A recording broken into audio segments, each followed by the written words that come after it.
उपमुख्यमंत्री एकनाथ शिंदे यांच्या उपस्थितीत अनेक माजी नगरसेवकांनी शिवसेनेत ते पक्षप्रवेश करणार आहेत अशी माहिती जालन्याचे आमदार अर्जुन खोतकर यांनी दिली। तसंच पंकजा मुंडेंना जालन्याचं पालकमंत्रीपद दिल्यामुळे मी नाराज नाही, पंकजाताई आमच्या घरातल्या आहेत अशी प्रतिक्रिया यावेळी खोतकरांनी दिली।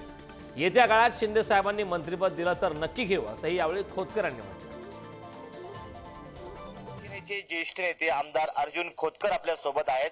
आपण त्यांच्यासोबत आज जो दिवसभराचा जो दौरा असेल उपमुख्यमंत्री एकनाथ शिंदे यांच्या त्या संदर्भात जाणून घेऊ, त्याचबरोबर इतर राजकीय घडामोडी देखील आहेत, त्या संदर्भात देखील त्यांच्याशी जाणण्याचा प्रयत्न करूयात। काय सांगाल, आज मुख्यमंत्री या ठिकाणी येणार आहेत लाडक्या बहिणींचा आभार मानण्यासाठी? आमच्यासाठी नेता आहे तो ही अत्यंत आनंदाची बाब आहे आणि आज आमच्या पक्षाचा सर्वोच्च नेता आहे तोही त्यापेक्षा आनंदाची बाब आहे। लाडक्या बहिणीचा भाऊ येतो ही त्यापेक्षा मोठी आनंदाची बाब आहे। विजयाचे खऱ्या अर्थाने शिल्पकार येतात ही आनंदाची बाब आहे। आज काही आजी माजी आमदार आणि तसेच इतर पक्षाचे जे पदाधिकारी आहेत, नगरसेवक आहेत, लोकप्रतिनिधी आहेत, हे मोठ्या संख्येने पक्षप्रवेश करणार आहे तुमच्या नेतृत्वाखाली अशी देखील एक माहिती आहे। नेमकं काय? हा ही गोष्ट खरी आहे। आम्ही त्या संदर्भामध्ये वर कळवलं, परंतु जोपर्यंत पक्षाकडून आम्हाला संमती मिळत नाही तोपर्यंत आम्ही पुढे जात नाहीत। पण काही नगरसेवक खालच्या पातळीवर, महानगरपालिकेच्या पातळीवर काँग्रेस पक्षाचे अनेक नगरसेवक आज पक्षामध्ये प्रवेश करत आहेत।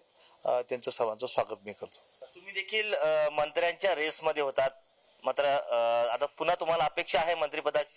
नाही, हा सर्वस्व अधिकार माननीय एकनाथ शिंदे साहेबांचा आहे। शिंदे साहेब या संदर्भात निर्णय त्यांनी घेतलेला आहे, पुढे भविष्यामध्ये घेतला तर आनंदच आहे। या सर्व आमदारामध्ये जे काही आमचे सर्वात ज्येष्ठ मीच आहे। 8 वेळेस मी धनुष्यबाणावर लढलेलो आहे। माझ्या एवढा कोणीच एवढा 8 वेळेस धनुष्यबाणावर लढलेला नाही, पण तरी मी नाराज नाही, मी समाधानी आहे। जी जबाबदारी माझ्यावर आहे ती जबाबदारी अत्यंत प्रामाणिकपणे सांभाळील। तर मी 8 वेळा धनुष्यबाणावरती निवडणूक लढलेलो आहे, मी वरिष्ठ आहे, मला मंत्रीपद मिळालं नाही, मात्र मी नाराज नाहीये। पंकजा मुंडे या आमच्या भगिनी आहेत, त्यांना पालकमंत्रीपद मिळालं, आम्ही स्वागतच करतो, अशा पद्धतीची प्रतिक्रिया या ठिकाणी शिवसेनेचे नेते यांनी दिलेली आहे। कॅमेरा पर्सन अमोल वाघुलेसह मी सचिन जिरे, पुढारी न्यूज, जालना।